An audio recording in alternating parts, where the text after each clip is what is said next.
If there's one genre that's guaranteed to have multiple sure-shot hits in any given year, it's shooters.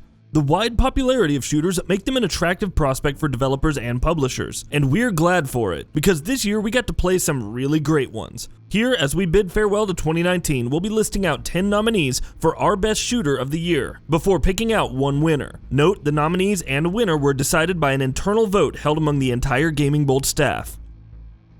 The nominees: Borderlands 3. More is not always better, but in this case it absolutely was. Borderlands 3 has no qualms with giving you more of everything, whenever you ask for it. More guns, more customization, more combat encounters, more content in general. It delivers a packed playing field for players to grind their characters and earn better loot in, and it's all wrapped up in a quintessential Borderlands experience.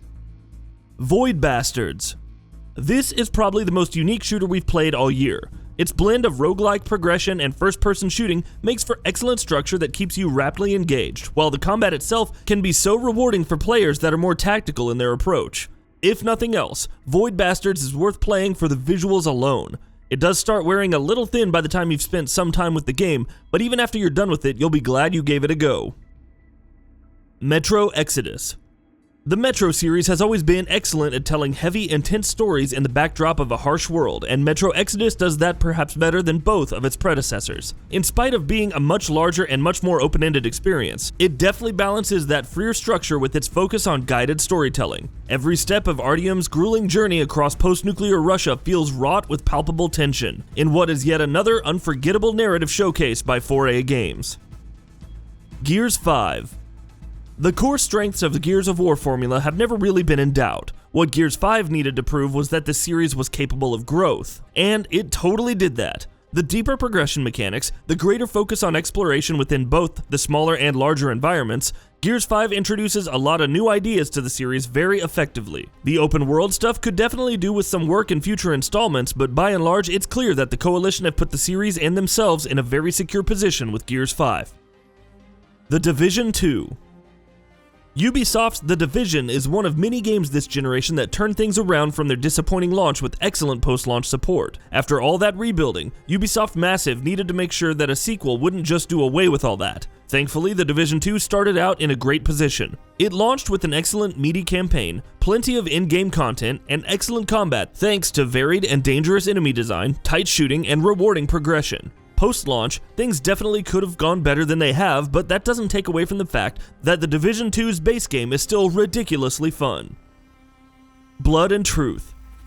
Last year, Sony showed off what VR is capable of with Astro Bot Rescue Mission, and though no VR Sony game this year came close to delivering that sort of design and mechanical ingenuity, Blood and Truth came pretty damn close. Not only is the game a blast to play through because of well-designed combat encounters and set-piece moments, but Blood and Truth also has a surprisingly engaging story, propped up by great writing and performances. Rage 2. Overall, Rage 2 is a pretty average and thoroughly forgettable game, and it has more than just a few problems, but all the problems in the world can't change the fact that there is one key area where it is a wild success: the combat. Gunplay in Rage 2 is absolutely fantastic. The weapons feel excellent to shoot, enemies crumple before gunfire and exploding fountains of blood, the powers you gain are incredible. Every firefight in Rage 2 is chaotic, bombastic, and over-the-top fun. It's a real shame that the game has so many problems in other areas, because when Rage 2's combat is in full flow, the game can be unbelievably good. Halo Reach for PC. Halo Reach was made available to PC audiences for the first time this year, and it was well worth the wait. This is one of the best Halo campaigns ever, and it feels extra special because it is also Bungie's last Halo game. Clearly, Reach has aged excellently. The Halo combat is still as good as ever, the campaign is still a complete roller coaster, and multiplayer is just as addictive as it ever was. It may not have Master Chief in it, but Halo Reach is still the perfect way to kick off the Master Chief Collection's PC launch.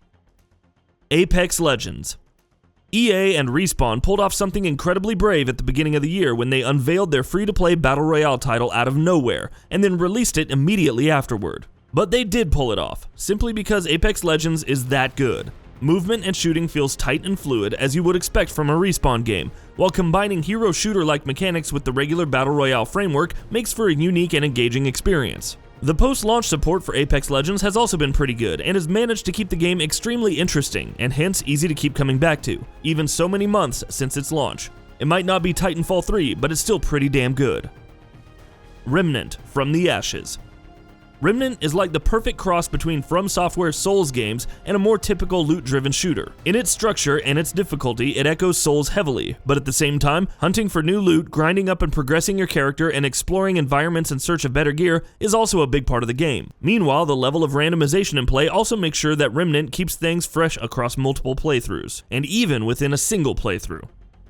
And the winner is The Division 2.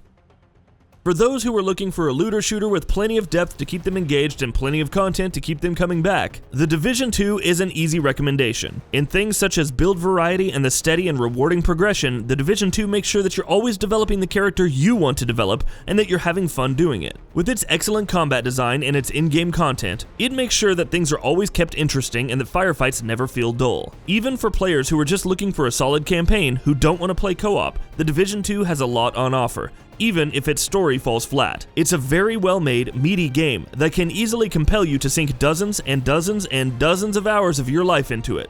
And if you do, you probably won't look back on that time with even the tiniest bit of regret. And that wraps it up. If you like what we're doing, please consider subscribing to our channel. We upload new videos daily. Also, don't forget to switch on the bell notification icon, that way you don't miss out on any of our videos.